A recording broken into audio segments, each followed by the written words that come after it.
നമസ്കാരം. പാകിസ്ഥാൻ്റെ ഒരു നയതന്ത്ര സംഘം ഓപ്പറേഷൻ സിന്ദൂറിന് ശേഷം അമേരിക്കയിൽ പോയിരുന്നു. അവിടെ വെച്ചൊരു വളരെ വിചിത്രമായ ഒരു സംഭവവികാസം ഉണ്ടായി. പാകിസ്ഥാൻ, നമുക്കറിയാം, നമ്മളുടെ ഭാരതത്തിൻ്റെ നയതന്ത്ര സംഘങ്ങൾ ലോകത്തിൻ്റെ വിവിധ ഭാഗങ്ങളിൽ പോയിട്ട് ഓപ്പറേഷൻ സിന്ദൂറിന് വേണ്ടി ഭാരതത്തെ നിർബന്ധിച്ച ആ ഒരു സാഹചര്യത്തെക്കുറിച്ചും ഭീകരവാദം എങ്ങനെയാണ് ഭാരതത്തെ ബാധിക്കുന്നത് എന്നുള്ളതിനെക്കുറിച്ചും ഒക്കെ വിശദീകരിക്കാൻ നമ്മളുടെ സംഘങ്ങൾ പോയിരുന്നു. ഡോക്ടർ ശശി തരൂരിൻ്റെ നേതൃത്വത്തിലുള്ള സംഘമാണ് അമേരിക്കയിൽ പോയത്. ഏതാണ്ട് ആ സംഘം അമേരിക്കയിലുള്ള അതേ സമയത്താണ് പാകിസ്ഥാൻ്റെ സംഘവും അവിടെ എത്തുന്നത്. അവരുടെയും ദൗത്യം ഇതായിരുന്നു, പാകിസ്ഥാൻ്റെ വശം അവിടെ വിശദീകരിക്കുക.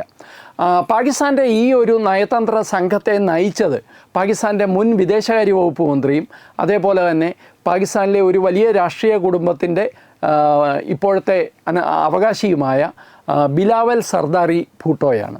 ബിലാവൽ സർദാരി ഭൂട്ടോ ബെനസീർ ഭൂട്ടോയുടെ മകനുമാണ്.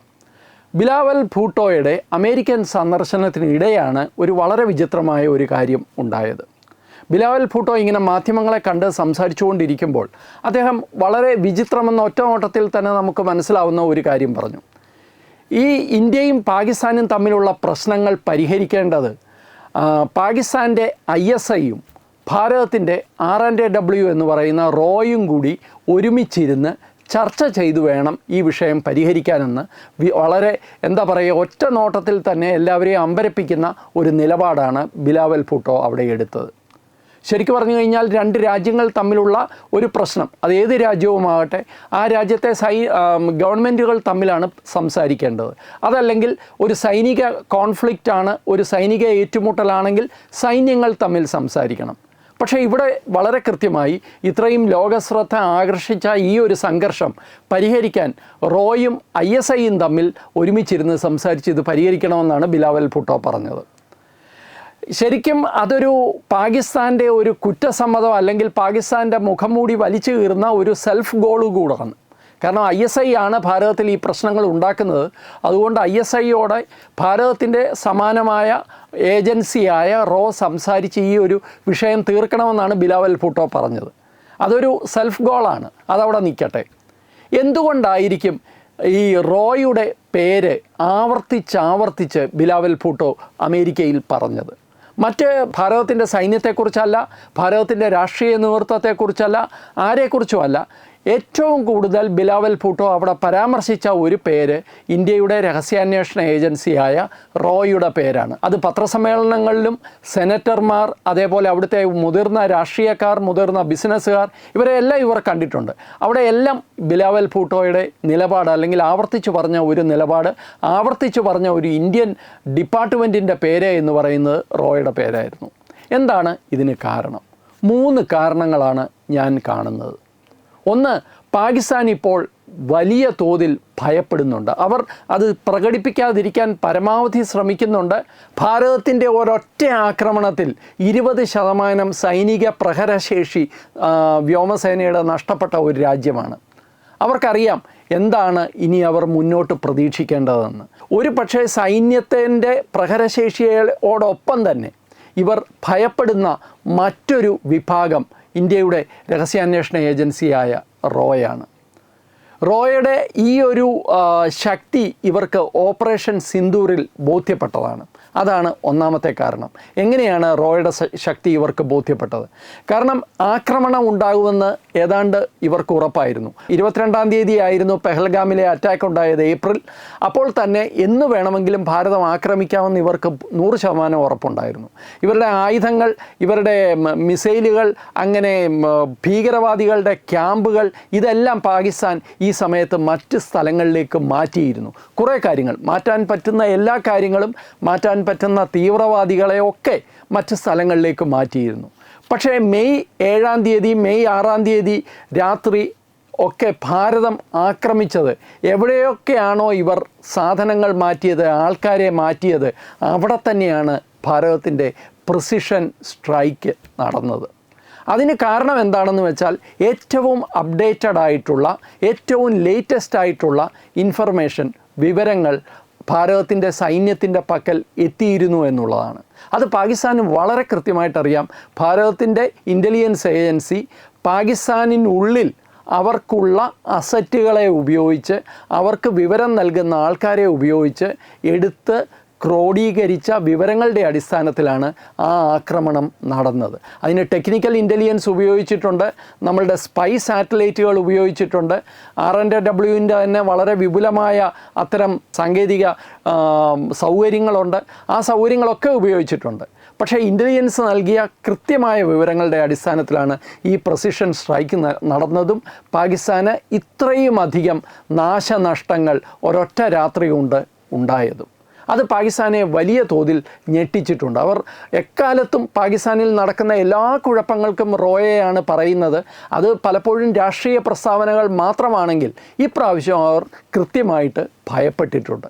ഇതാണ് ഒന്നാമത്തെ കാര്യം. ഇനി രണ്ടാമത്തെ കാര്യം എന്താണെന്നോ, ഞാൻ നേരത്തെ പറഞ്ഞ ഈ ബിലാവൽ ഭുട്ടോയുടെ അമേരിക്കൻ സന്ദർശനമാണ്. ആ സംഘത്തിൻ്റെ അമേരിക്കൻ സന്ദർശനം പൊളിച്ചടുക്കിയത് യഥാർത്ഥത്തിൽ ഇന്ത്യൻ ഇൻ്റലിജൻസ് ആണ്. അമേരിക്കയിൽ ഇവർ ചെന്ന് കാണാൻ പോകുന്ന ആൾക്കാർ, അമേരിക്കയിൽ ഇവർ ചെന്ന് കാണുന്ന മാധ്യമപ്രവർത്തകർ, അവർക്കെല്ലാം ബാക്ക്ഗ്രൗണ്ട് ഇൻഫർമേഷൻ വളരെ കൃത്യമായി തന്നെ ഇന്ത്യയുടെ നയതന്ത്ര ഉദ്യോഗസ്ഥന്മാർ നമ്മളുടെ ഇൻ്റലിജൻസ് സംവിധാനം നൽകിയ വിവരങ്ങളുടെ അടിസ്ഥാനത്തിൽ കൃത്യമായ ഡോസിയർ കൊടുത്തിരുന്നു. അതുകൊണ്ട് ബിലാവൽ ഭൂട്ടോ പറയുന്ന കള്ളത്തരങ്ങൾ ആ നിമിഷം തന്നെ തിരിച്ച് അടിക്കാനും അല്ലെങ്കിൽ അത് പൊളിച്ചു കാണിക്കാനും മാധ്യമപ്രവർത്തകർക്കും അമേരിക്കയിലെ സീനിയർ ആയിട്ടുള്ള സെനറ്റർമാർക്കും സാധിച്ചു എന്നുള്ളതാണ്. ചോദ്യങ്ങൾ ചോദിക്കേണ്ട ചില പോയിന്റുകൾ പോലും ആ ഡോസിയറിൽ ഉണ്ടായിരുന്നു എന്നാണ് വിവരം കിട്ടുന്നത്. അത് ഒന്ന് രണ്ട് ഉദാഹരണങ്ങളിൽ വളരെ വ്യക്തമാണ്. ഒരു പത്രസമ്മേളനത്തിൽ ഇദ്ദേഹം ബിലാവൽ ഭൂട്ടോ ഇങ്ങനെ പാകിസ്ഥാൻ ഭീകരതയുടെ ഇരയാണ് എന്നൊക്കെ പറയുമ്പോൾ അതിനോടൊപ്പം അദ്ദേഹം പറഞ്ഞ ഒരു കാര്യം, ഓപ്പറേഷൻ സിന്ദൂറിന് ശേഷം ഭാരതത്തിലെ മുസ്ലിങ്ങളെയെല്ലാം നിർത്തിയിരിക്കുകയാണ് ഭാരത സർക്കാർ, ഭാരതത്തിലെ മുസ്ലിങ്ങളെയെല്ലാം തീവ്രവാദികളായിട്ട് നമ്മൾ കാണുന്നു എന്നൊക്കെയാണ് അദ്ദേഹം പറഞ്ഞത്. അപ്പോൾ തന്നെ ഒരു വളരെ സീനിയറായിട്ടുള്ള മാധ്യമപ്രവർത്തകൻ തിരിച്ചു ചോദിച്ചത്, ഭാരതത്തിൻ്റെ സൈനിക ഓപ്പറേഷൻസിൻ്റെ വിവരങ്ങൾ നൽകിയതിൽ പോലും വനിതാ ഓഫീസർമാരുൾപ്പെടെ മുസ്ലിം സമുദായത്തിൽ നിന്നുണ്ടായിരുന്നല്ലോ എന്ന് തിരിച്ചു ചോദിച്ചപ്പോൾ ബിലാവൽ ഭൂട്ടോയുടെ വായടഞ്ഞുപോയി. പക്ഷേ അതല്ല യഥാർത്ഥത്തിൽ ദുരന്തം ബിലാവൽ ഭൂട്ടോയ്ക്കുണ്ടായത് അമേരിക്കയിലെ ചില സെനറ്റർമാരെ കണ്ടപ്പോഴാണ്. വളരെ സീനിയറായിട്ടുള്ള ഒരു സെനറ്ററാണ് ബ്രാഡ് ഷെർമാൻ എന്ന് പറയുന്നത്. ബ്രാഡ് ഷെർമാനെ ഇവർ കാണാൻ പോകുമ്പോൾ യഥാർത്ഥത്തിൽ ഇവർ പ്രതീക്ഷിച്ചത് അദ്ദേഹം പൂർണ്ണമായിട്ട് പാകിസ്ഥാനോടൊപ്പം നിൽക്കും എന്നായിരുന്നു. കാരണം അദ്ദേഹത്തിൻ്റെ ഒരു മുൻകാല ഇതൊക്കെ വെച്ചിട്ട് അദ്ദേഹം പൂർണ്ണമായിട്ടും പാകിസ്ഥാനോടൊപ്പം നിൽക്കുമെന്നും വളരെ സഹതാപത്തോടെ പാകിസ്ഥാനിൻ്റെ കാര്യങ്ങൾ കേൾക്കും എന്നായിരുന്നു ഇവരുടെ പ്രതീക്ഷ. പക്ഷേ അദ്ദേഹം ഇവരെ അക്ഷരാർത്ഥത്തിൽ ഞെട്ടിച്ചു കളഞ്ഞു. അദ്ദേഹം 2-3 കാര്യങ്ങൾ ഒന്നിന് പുറകെ ഒന്നായിട്ട് ഇവരോട് തിരിച്ചു ചോദിച്ചു. ബിലാവൽ ഭൂട്ടോയുടെ ഉത്തരം മുട്ടുന്ന ചോദ്യങ്ങളായിരുന്നു. ഒന്ന് ജെയ്ഷെ മുഹമ്മദിനെ കുറിച്ചാണ്.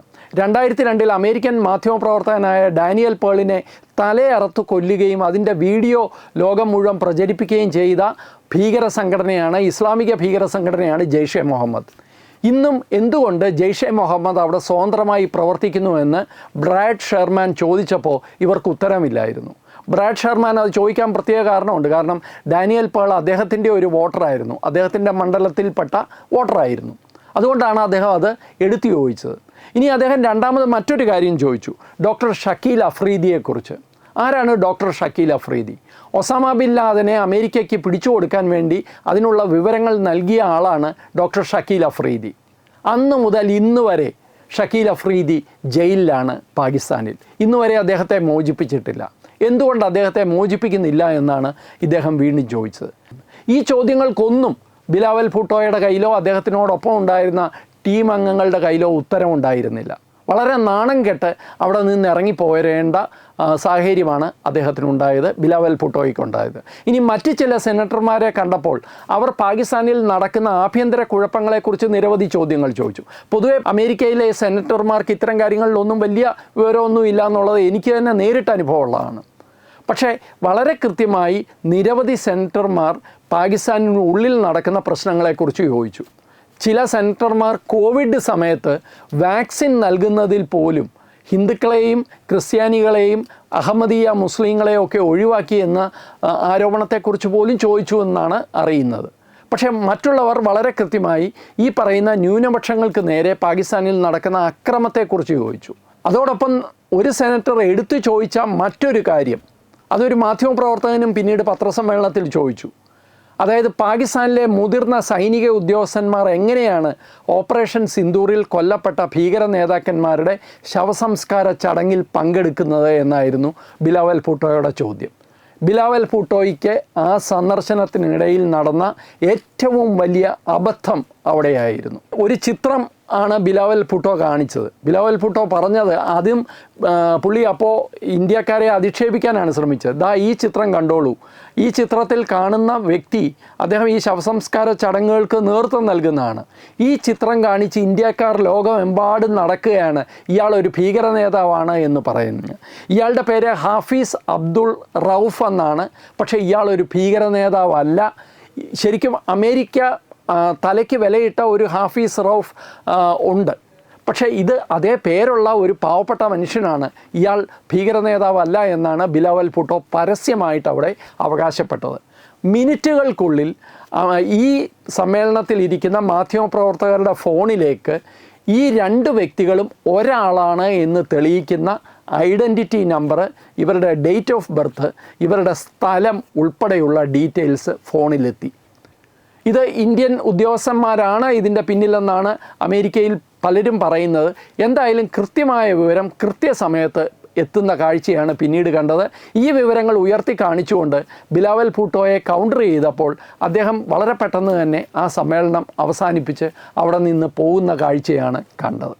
അങ്ങനെ ബിലാവൽ ഭൂട്ടോയുടെ നേതൃത്വത്തിൽ പാകിസ്ഥാൻ്റെ നയതന്ത്ര സംഘം എന്തിനു വേണ്ടി അമേരിക്കയിൽ പോയോ അവർ നാണം കെട്ട് തിരിച്ചു വരുന്നു എന്ന് മാത്രമല്ല, അവർ പ്രചരിപ്പിക്കുന്ന നുണകളുടെ സത്യാവസ്ഥയെ അവിടെ ബോധ്യപ്പെടുത്താനും പാകിസ്ഥാനും ഭീകരതയും തമ്മിലുള്ള ബന്ധം വളരെ കൃത്യമായി നാട്ടുകാരെ, അവിടുത്തെ അമേരിക്കൻ ഗവൺമെൻറ്റിന് ഇത് അറിയാത്ത കാര്യമൊന്നുമല്ല, അവരുടെ ഒരു ഇരട്ടത്താപ്പ് അവിടെ ഉണ്ട്, അത് മറ്റൊരു വിഷയമാണ്.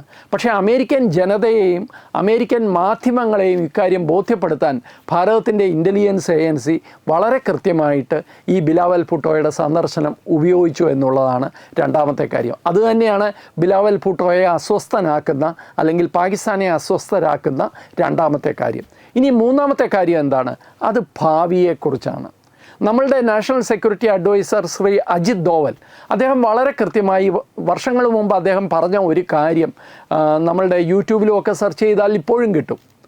ഇതുപോലെയുള്ള ആക്രമണങ്ങൾ തുടർന്നു കഴിഞ്ഞാൽ നിങ്ങൾ ബലൂചിസ്ഥാൻ മറന്നേക്കുക എന്ന് അദ്ദേഹം അന്ന് പരസ്യമായിട്ട് പറഞ്ഞു. ആ പരിധി ഇപ്പോൾ പാകിസ്ഥാൻ ലംഘിച്ചിരിക്കുന്നു എന്ന് പാകിസ്ഥാന് ബോധ്യമുണ്ട്. ഇന്ത്യ അത് മനസ്സിലാക്കി തന്നെ മുന്നോട്ട് പോവുകയുമാണ്.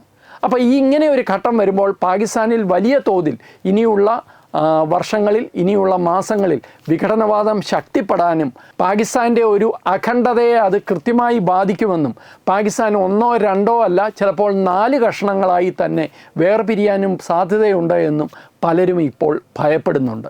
ഇതിൻ്റെയൊക്കെ പിന്നിലെ ഒരു പ്രേരക ശക്തിയായിട്ട് അല്ലെങ്കിൽ ശക്തമായ ഒരു സാന്നിധ്യമായിട്ട് പാകിസ്ഥാൻ കാണുന്നത് ഭാരതത്തിൻ്റെ ഇൻ്റലിജൻസ് ഏജൻസിയായ റോയെയാണ്. അതുകൊണ്ട് തന്നെയാണ് ബിലാവൽ ഭൂട്ടോ പരസ്യമായിട്ട് അമേരിക്കയിൽ ചെന്ന് ഇരുന്നുകൊണ്ട് തന്നെ പറഞ്ഞത് ISIയുമായി എങ്ങനെയെങ്കിലും സംസാരിച്ച് ഈ വിഷയത്തിന് റോ തന്നെ ഒരു പരിഹാരം കണ്ടെത്തണമെന്ന്. പക്ഷേ റോ എന്നല്ല, ഇന്ത്യയിലെ സൈന്യമോ അല്ലെങ്കിൽ ഇന്ത്യയിലെ ഉദ്യോഗസ്ഥന്മാരോ ഒരുപക്ഷെ ഇന്ത്യയിലെ രാഷ്ട്രീയ നേതൃത്വമോ ഇനി അടുത്ത കാലത്തെങ്ങും പാകിസ്ഥാനുമായി സംസാരിക്കുമെന്ന് നമ്മൾ പ്രതീക്ഷിക്കുകയേ വേണ്ട. കാരണം ഞാൻ നേരത്തെ പറഞ്ഞു തന്നെയാണ്, പാകിസ്ഥാൻ എല്ലാ പരിധിയും ലംഘിച്ചിരിക്കുന്നു. ഇനിയും പാകിസ്ഥാൻ കാണാൻ പോകുന്നത് അവരുടെ അസ്തിത്വത്തിന് തന്നെ ഭീഷണിയാകുന്ന സംഭവ വികാസങ്ങളാണ്. പക്ഷേ അതിനെക്കുറിച്ച് കൊട്ടിഘോഷിക്കാനോ അതിനെക്കുറിച്ച് വലിയ അവകാശവാദങ്ങൾ നടത്താനോ നമ്മളുടെ ഇൻ്റലിജൻസ് സമൂഹം ഒരിക്കലും തയ്യാറാവില്ല.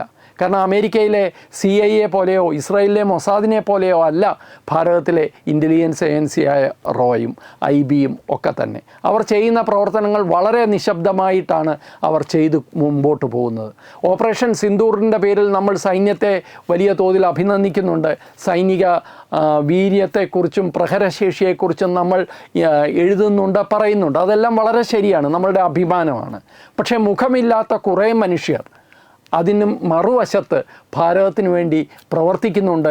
പലരും വീര ബലിദാനികളായി മാറുന്നുണ്ട്. ഒരുപക്ഷെ ഭാരതത്തിൻ്റെ സർക്കാരിനല്ലാതെ മറ്റാർക്കും ഇവരെക്കുറിച്ചുള്ള വിവരങ്ങളോ ഇവരാരാണ്, ഇവരെന്ത് ചെയ്യുന്നു എന്ന് അറിയാനോ സാധ്യതയില്ല.